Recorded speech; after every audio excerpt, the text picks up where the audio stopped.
창세기 강의 53번째 시간입니다. 지난 시간에 에덴 동산에서 아담 곁에 있었던 두 존재를 소개해 드렸습니다. 바로 그룹과 공룡이지요. 그룹은 원래 셋째 하늘에 속한 영물이며 공룡은 둘째 하늘에 속한 존재입니다. 공간을 기준으로 분류한 차원의 개념에서 보면 그룹은 3차원에 공룡은 2차원에 속하지요. 둘이 아담을 돕는 분야도 달랐습니다. 그룹은 아담을 호위하고 에덴 동산을 지켰지요. 에덴 동산에 있는 그룹중 머리급들은 아담을 호위하며 어디를 가든지 동행했습니다. 아담은 에덴 동산의 경계를 담당하는 그룹들과도 긴밀히 교통했습니다. 에덴 동산을 지키는 일은 아담에게 있어서 매우 중요한 사명이었습니다. 반면 공룡은 아담에게 쉽게 말해 애완동물과 같은 존재였습니다. 그저 때때로 함께 놀며 즐거움을 얻는 대상이었죠. 이처럼 아담을 돕는 면에서도 그룹은 공룡보다 더 큰 비중을 차지했습니다.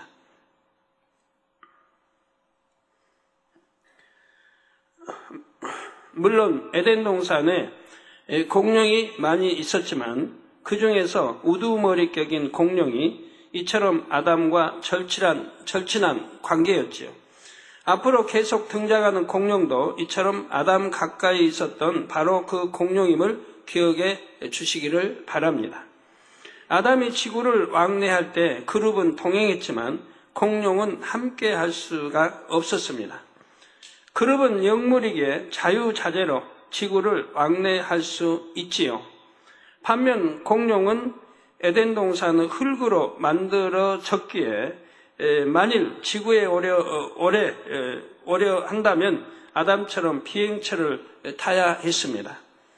그러나 공룡이 굳이 아담과 함께 지구를 왕래할 필요는 없었습니다.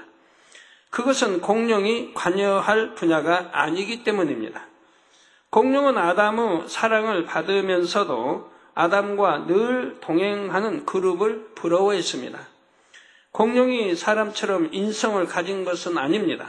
그러나 오랜 세월 아담과 함께하면서 사랑을 주고받는 것이 무엇인지 알았지요. 공룡은 아담이 함께 해줄 때는 좋았지만 그룹과만 동행할 때는 좋지가 않았습니다. 그룹에 대한 공룡의 부러움은 세월이 갈수록 점점 커졌지요. 사람이 키우는 애완동물도 서로 시기, 질투하는 것을 볼 수가 있습니다. 개도 그렇고 짐승들 보면 시기, 질투 꽤 많아요. 만일 한 집에 여러 마리가 있다면 주인의 관심과 사랑을 더 받기 위해 서로 치열하게 경쟁하지요. 공룡은 하나님께서 아담을 위해 에덴 동산에 특별히 창조하신 동물입니다. 지구의 동물보다 머리가 훨씬 좋았으며 아담과 교감하는 능력도 뛰어났지요. 그러니까 공룡을 이 지구상에 있는 짐승들과 비교하시면 안 돼요. 지혜나 모든 것들이 훨씬 뛰어났다 이 말이에요. 제2 하늘에 있는 것이기 때문에요. 따라서 아담에게 더 사랑받고 싶어하고 그룹을 부러워했던 것입니다. 공룡 안에 생겨난 부러움은 점차 쌓여서 도가 넘을 지경에 이르렀습니다. 물론 공룡은 에덴 동산 흙으로 창조됐기에 원래 악한 성분은 없었습니다.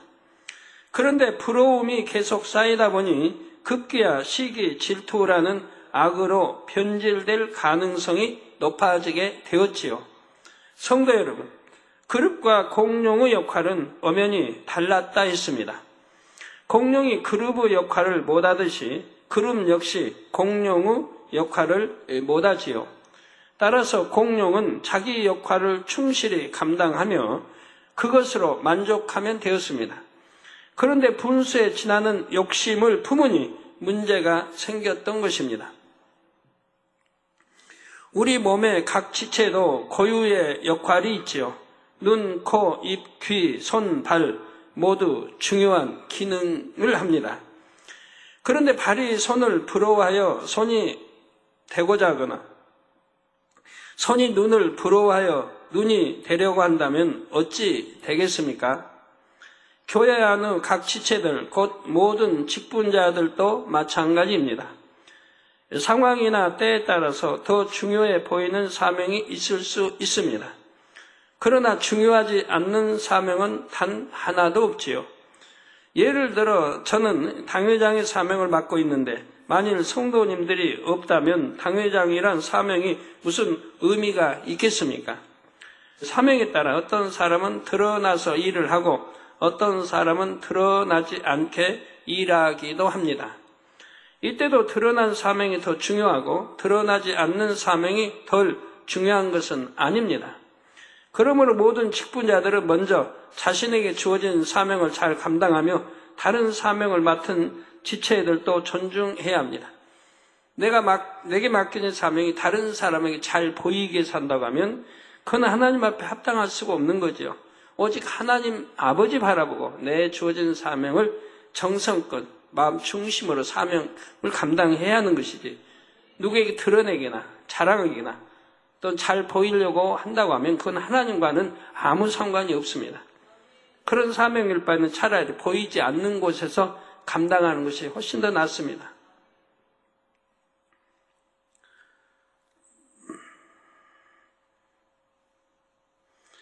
모두가 하나님 나라에 꼭 필요함을 깨닫고 서로 협력해야 하지요. 그런데 다른 사람이 자신보다 더 사랑받고 인정받으며 좋은 것을 누리는 모습을 볼 때 사람마다 반응이 다릅니다. 먼저 저 사람은 좋겠다며 부러워하고 많은 사람이 있습니다. 또한 저 사람은 나보다 나은 것도 없는데 왜 저 사람만 칭찬받고 사랑받을까 하면서 판단하고 시기 질투하는 사람도 있지요. 이 외에 저 사람은 저렇게 사랑받는데 나는 이게 뭔가 하면서 낙심하는 사람도 있습니다. 내가 하나님 사랑하고 최선을 다했으면 낙심할 이유 하나도 없잖아요. 하나님이 나 보시는 것이니까. 하나님이 나 인정하시면 되는 거지. 사람에게 인정받으려고 할 필요가 하나도 없다 이 말이에요. 그런 사람은 내가 사람에게 인정받으려고 일을 하고 있는 것이라면 그렇기 때문에 낙심하게 되는 거죠. 그러면서 서운해하고 슬퍼하지요.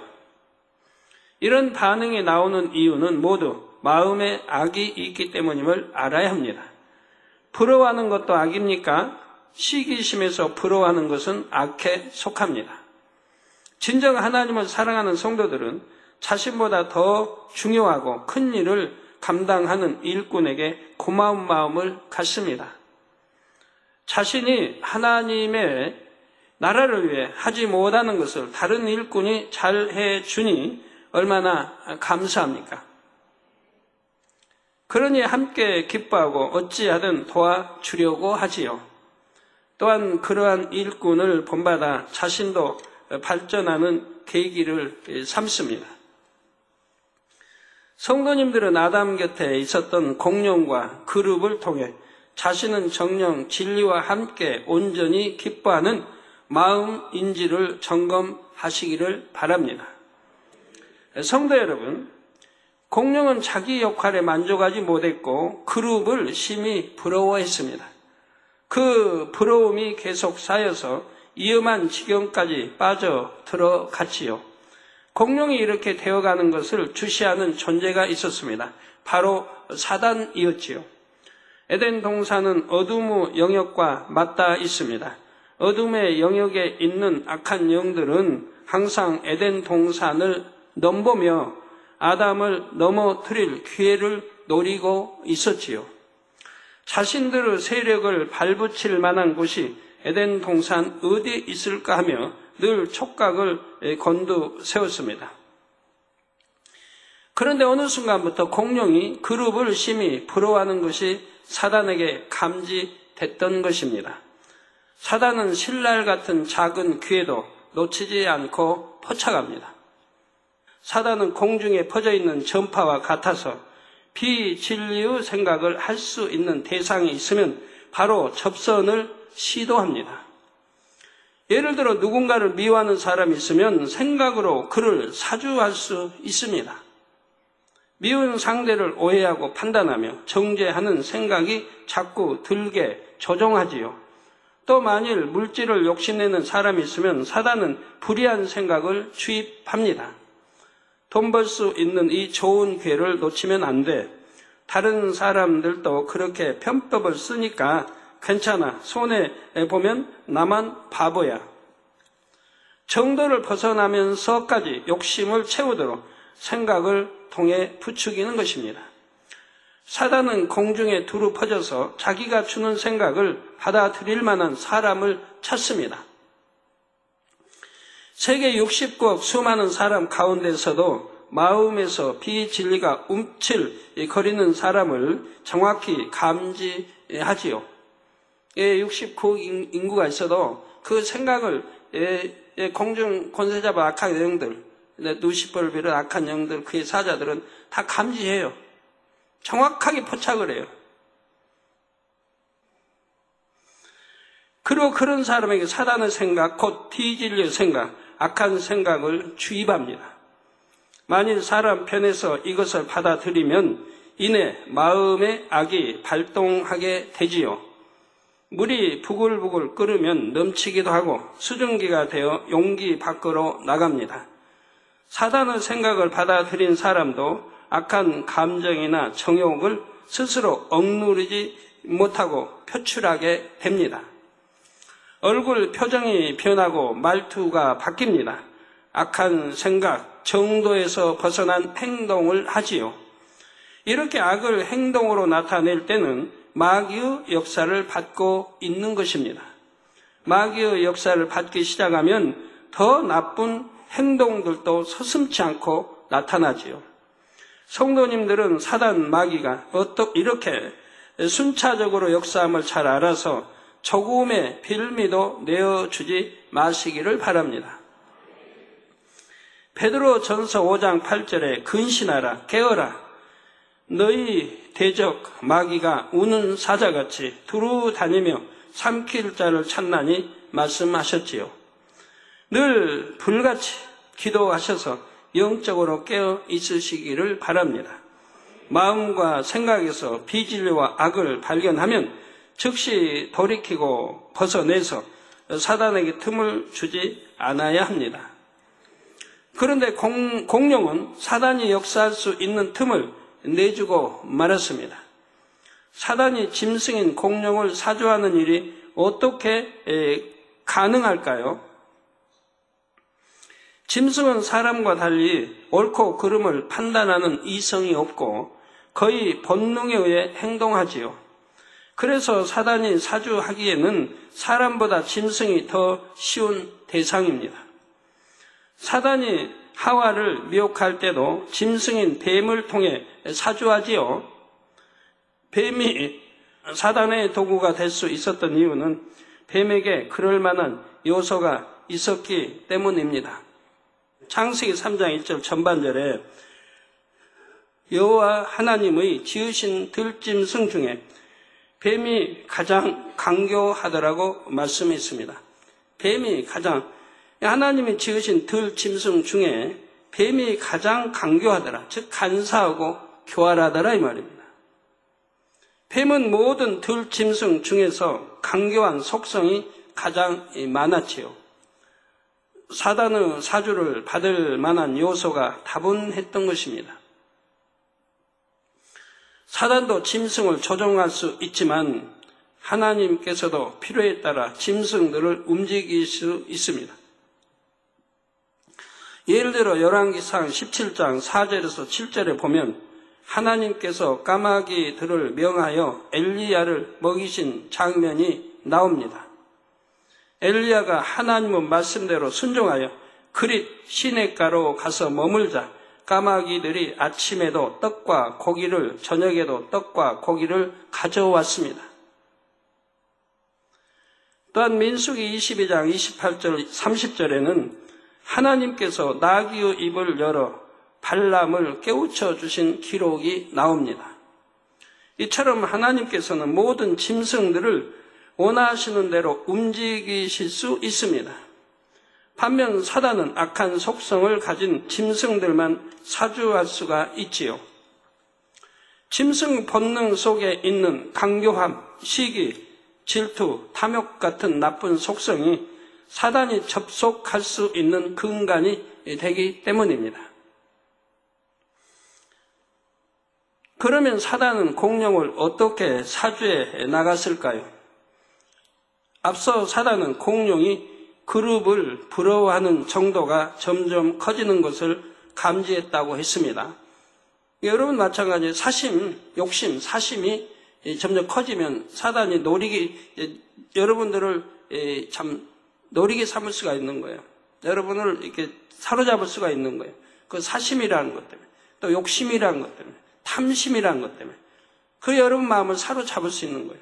여러분 생각을 사로잡고 마음을 사로잡을 수가 있는 거예요. 근데 그런 게 내 안에 있기 때문에 사단에게 잡힌다 이 말이에요. 그리고 그게 이제 마귀의 행함으로 나타나게 된다 이 말이에요. 그런 거에 또 여러분들이 그런 마음이 있으면 또 접하게 된다 이 말이에요. 미혹하면 이내 넘어간다 이 말이에요.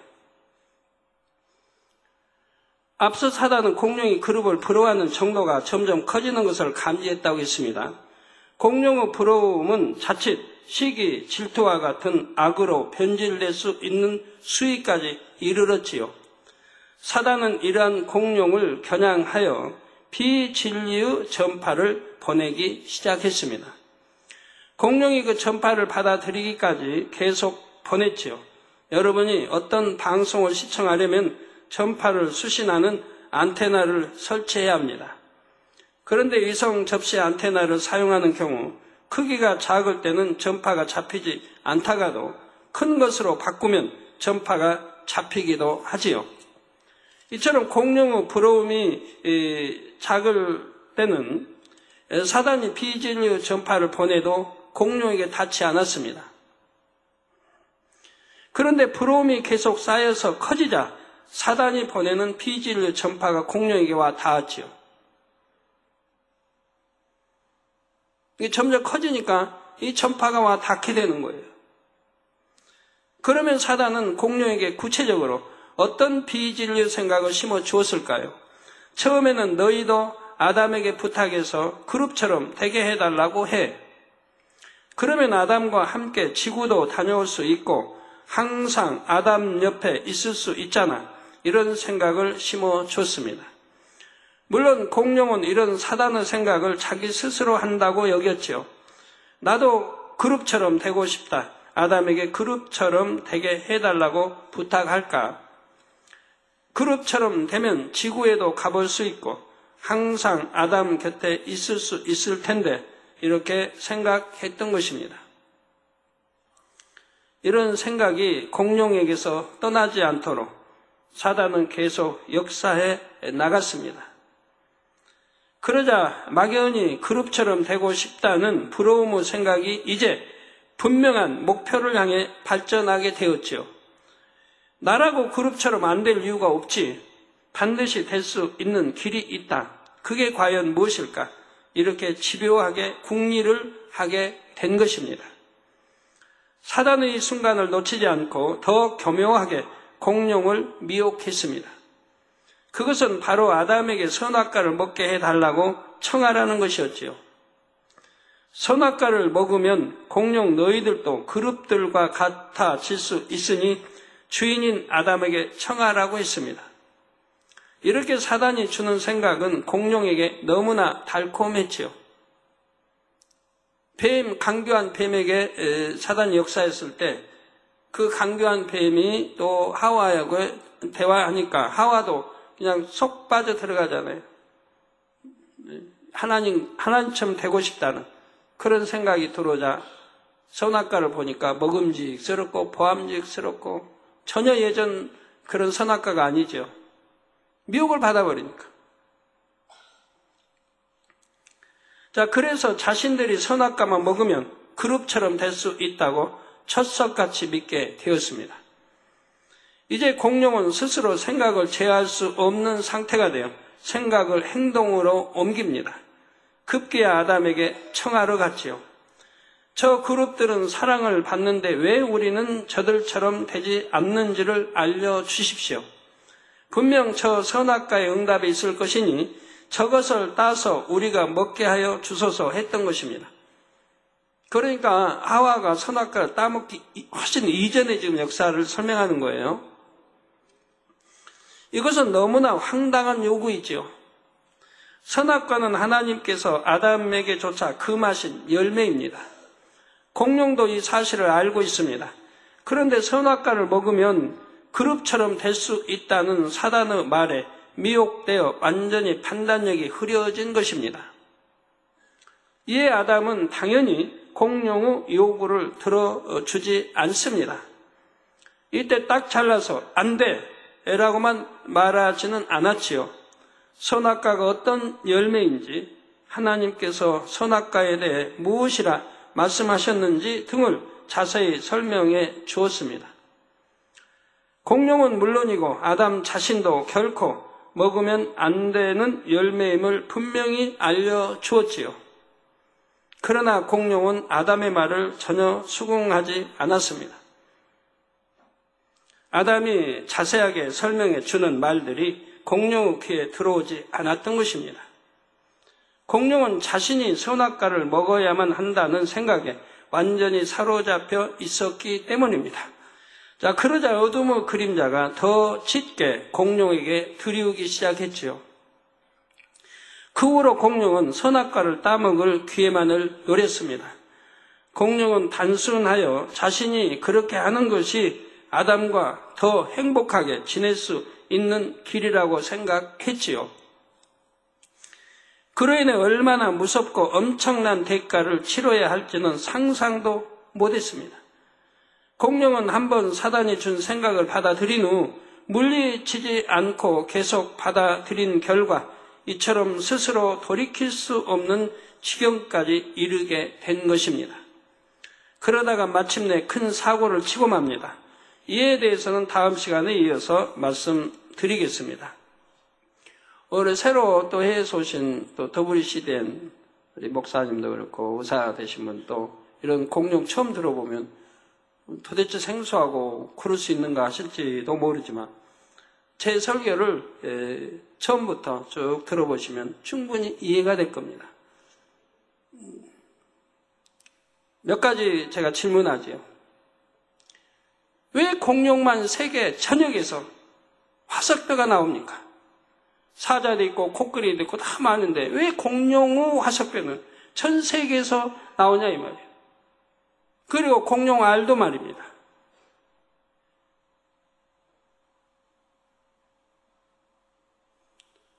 그리고 사자하면 아프리카, 중남미에 없습니다. 우리 한국에도 사자는 없습니다. 코끼리도 없어요, 한국에. 지금까지 뭐 있었단 말 못 들어봤어요, 우리나라 역사에. 그런 것도 세계에 다 분포되어 있는 게 아니에요. 중남미는 짐승이 이쪽에 뭐 이렇게 아시아대는 이렇게 또 없는 게 대부분이에요. 가축들 빼고는. 예, 태평양이 가로막혀 있으니까. 서로 이동할 수가 없었죠.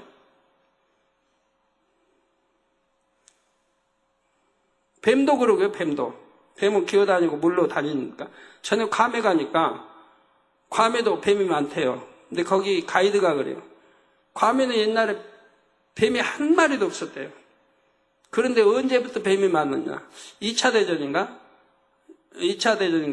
뱀을 공수해 와서 뿌렸대요. 괌에다. 그러고 나서 이제 괌에 뱀이 많아졌다는 거예요. 이제는 한 마리도 없었는데. 괌은 이제 태평양 건너니까 뱀이 옮겨오기가 쉽지 않죠. 사람이 옮겨오기 전에는.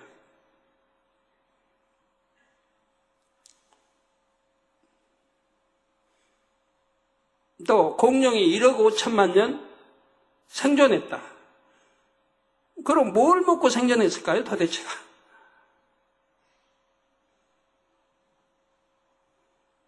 공룡이 뭘 먹고, 공룡 한 마리가 영역, 먹고 살 영역이라면 굉장히 넓어야 됩니다. 우리나라에는 이제 호랑이가 살았는데, 호랑이가 몇 마리밖에 없었어요, 옛날에도. 네. 워낙 광범위한 영역을 차지하기 때문에 짐승을 잡아먹기 위해서. 그러니까 생존 경쟁이 하기 때문에 많은 호랑이가 있으면은 자기끼리 잡아먹어야 돼요. 그런데 하물며 그 거대한 공룡이 뭘 먹고 1억 5천만을 사나 이 말이에요. 거기에다 진화했다. 공룡이 어떻게 진화해서 그 거대한 공룡이 되겠습니까? 바다에 나와서 뭐 언제 발이 생기고 언제 날개가 생기고 누가 먹였습니까? 가지고 진화해서 이렇게 나옵니까?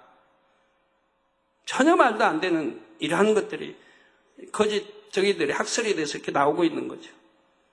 그러나 하나님이 저에게 주신 공룡에 대해서는 정확하게 아버지가 말씀해 주셔서 알게 됩니다. 공룡은 제2 하늘 에덴 동산의 흙으로 창조됐기 때문에 우리 이 땅의 흙과는 다르다는 얘기예요. 이 땅의 짐승들은 흙으로 창조했죠. 다르기 때문에 그들의 뼈는 우리 이 땅의 짐승의 뼈와는 다르다는 거예요. 더 단단하고. 거기다 왜 화석으로 나오는지 이런 것처럼 거는 앞으로 공룡설 곁에 다 나오는데요. 지금 의문점이 혹시 될 수도 있으니까 제가 간단하게 몇 가지만 짚어드리는 겁니다. 결론 말씀드립니다. 사랑하는 성도 여러분. 이 시간은 공룡이 사단의 미혹을 받아 변해가는 과정을 말씀드렸습니다. 이것을 단순히 에덴 동산에서 있었던 옛날 이야기로 생각하시면 안 됩니다. 아버지 하나님께서 왜 영계의 일을 이렇게 자세히 풀어주시는지를 깨달아야 하지요. 공룡은 악이 전혀 없는 에덴 동산에 살았지만 사단의 사주를 받는 대상이 되었습니다. 그 원인이 무엇이었습니까? 아담의 곁을 늘 호위하는 그룹에 대한 부러움이었습니다. 이것은 당장에는 명백한 악이라고 할 수 없었습니다. 그런데 그것을 선으로 바꾸지 않고 계속 발전시켜 나가니 결국은 악으로 변질되게 이르렀습니다. 옛날에 98년도에 배신에 나갔던 사람인데 그 사람이 평소에 그런 말을 늘 했어요. 부잣집에 뭐 좋은 회전 의자가 있으면 나도 돈 벌면 저거 꼭 갖고 싶다. 맨 그 유괴에 마음이 뺏겨 있는 거예요. 좋은 거, 좋은 집. 그게 왜 그러냐. 어려서 너무 힘들고 어렵게 살았기 때문에 그런 동네에서 이제 미군 있는 그런 동네에서 안 좋은 것만 보고 자라고 그 어렵게 살았기 때문에 나도 커서 돈 벌면 저런 것도 사고 저런 것도 갖추고 이런 생각으로 성장한 거예요. 그러다 다음 이제 돈이 생기니까 이제는 마음이 그런 육적으로 쭉 빼앗기게 되는 거예요. 이제 진리를 알면 그런 마음을 내게서 벗어내야 되는데 세상 거 내가 사랑하고 욕심과 그런 것들을 벗어내야 되는데 오히려 내가 돈이 있으면 내가 다 갖고 또 취할 것이다. 그 다음에 돈이 있게 되니까 이제 취할 마음, 갖고 싶은 마음이 막 생겨나는 거예요. 그래서 카드도 긁어서 뭐 장도 좋은 거 사고 막 이것저것 다 사고. 진리가 아니면 우리가 버려야 되고 욕심도 버려야 되고 세상 거 좋은 거 아니면 버려야 되는데 그런 걸 가지고 있다 더 키워나가니까 결국은 이 사단이 역사할 수밖에 없는 거죠. 우리 성도님들은 절대로 이런 욕심 갖지 맙시다. 그래서 선으로 바꾸지 않고 계속 발전시켜 나가니 결국 악으로 변질되게 이르른다 이 말입니다. 육의 속성, 악의 속성, 죄의 속성이 모두 그렇습니다. 처음에는 악도 죄도 아닌 것처럼 보였으나 조금씩 용납하다 보면 어느새 걷잡을 수 없을 만큼 커져버리지요.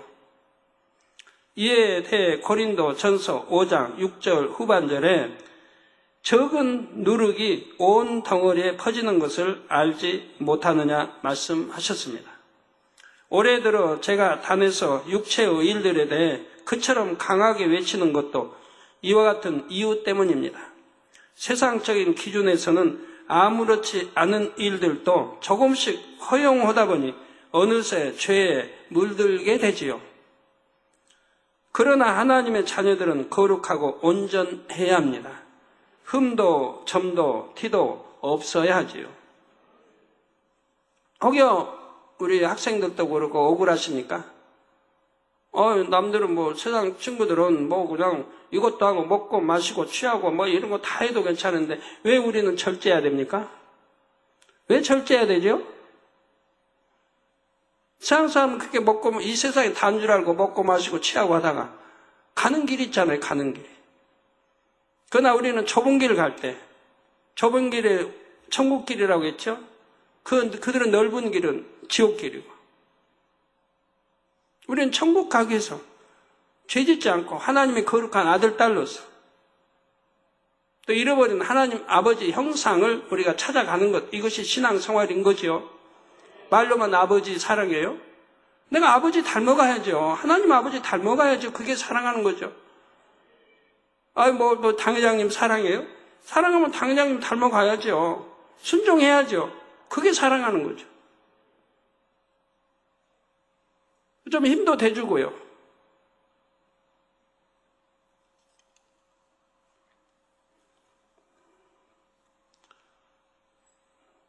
그래서 아버지 하나님께서는 죄로 발전될 여지가 있는 육체의 결여 분야까지 깨우쳐 주셨습니다. 진실로 사랑하시기 때문입니다. 잠언 13장 24절에 초다를 참아 못하는 자는 그 자식을 미워함이라. 초다를 참아 못하는 자는 자식을 사랑하는 게 아닌 거예요. 오히려 반대로 미워하는 것이라 이 말이에요. 왜? 결과가 그렇게 나오기 때문에요. 자식을 사랑하는 자는 근실히 징계하느니라 말씀하셨죠. 사랑한다면 징계도 한다 이 말이에요. 잘못할 때는. 하나님도 우리 자녀들 사랑하시기 때문에 징계한다고 히브리서에 말씀하고 있잖아요. 사랑하는 사생자로 여기지 않기 때문에 사생자는 원수 마귀의 자녀로 여기는 걸 말해요. 하나님 아들 딸로 여기기 때문에 잘못하면 징계한다 이 말이에요. 근데 징계하지도 않으면 사생자로 하나님이 여겨버린다 이 말이에요. 사생자이기 때문에 징계도 하지 않는다고 히브리서에 말씀하고 있는 거 아닙니까?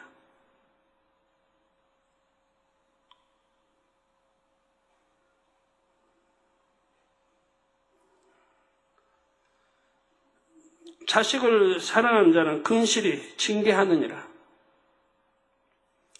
그러므로 제가 육체의 일들에 대해 호되게 경계할 때도 아버지 하나님의 사랑을 느끼시기 바랍니다. 저는 개척 당시 7주 동안 아무런 잘못 없이 아버지 하나님께 책망의 말씀을 받은 적이 있습니다. 그럼에도 아버지를 변함없이 사랑했고 오직 눈물로 감사의 기도를 올렸죠.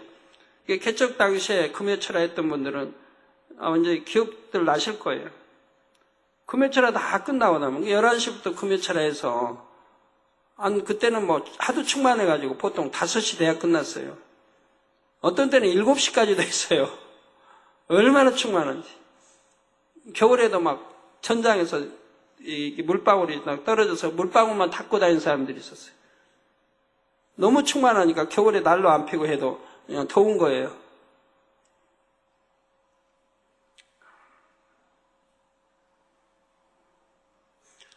철야 충만이 끝나고 나면 저에게 이제 말씀이 맞아. 책망하시는 거예요. 그래도 한 번도 저는 서운하다 생각하지 않았어요. 아버지. 원망하지도 않고 성대 앞에 이렇게 책망하시나 하지도 않고 어찌하든 무엇을 책망하실까를 발견하려고 한 주 동안 또 기도하고 있지. 분명히 뭐가 있을 텐데 내가 책망받을 뭐가 있을 텐데 이걸 빨리 내가 발견해야겠다 하고 이제 기도하게 되죠. 그 발견케 해달라고 기도하고. 근데 발견이 안 되는 거예요. 저는 말씀대로만 순종해 사니까 뭐 발견할 게 없었어요. 만 7주가 끝났는데 끝나고 나서 말씀하신 거예요. 내가 너 성도 앞에 이렇게 책망하는 것은 네 마음을 보기 위함이라. 너는 7주 동안 아무 잘못 없어도 7주 동안 이렇게 성도 앞에서 책망을 했어도 너는 마음에 조금도 불편해하지 않고 조금도 아버지 서운하게 생각지 않고 원망하지 않았다. 네 마음은 여전히 하나님 사랑했고 내가 무슨 허물이 있는가를 깨닫기 위해서 그렇게 7주 동안은 기도였다. 그렇게 이제 말씀 주시더라고요. 이게 이제 이런 거를 이제 통과하면서, 그래서 아버지와 젖 사이의 신뢰 관계가 뭐 전에도 100%인데 뭐 완전히 100%가 되는 거죠. 근데 지금 우리 성도 가운데 제가 아무 이유 없이 막 책망 사람 앞에 선다고 해봐요. 받을 그릇이 정말 있을까요?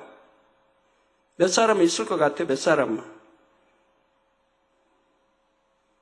정말 없을 것 같아요. 몇 사람 빼고는. 이유도 없이 막 책망을 해요, 제가. 한 주, 두 주 막. 그것도 기쁨으로, 감사함으로 받을 수 있을런지. 어떤 사람 설교 때 자기 설교가 들어갔다고 그거 가지고도 그냥 편치 않은 그런 것도 보는데, 저는 대전체를 들으라고 하는 건데 자기 설교했다고 편치 않아 하는 그런 것도 본단 말이에요. 근데 아무 잘못 없이 계속 내가 책망했다고 하면 도대체 어떻게 나올까요?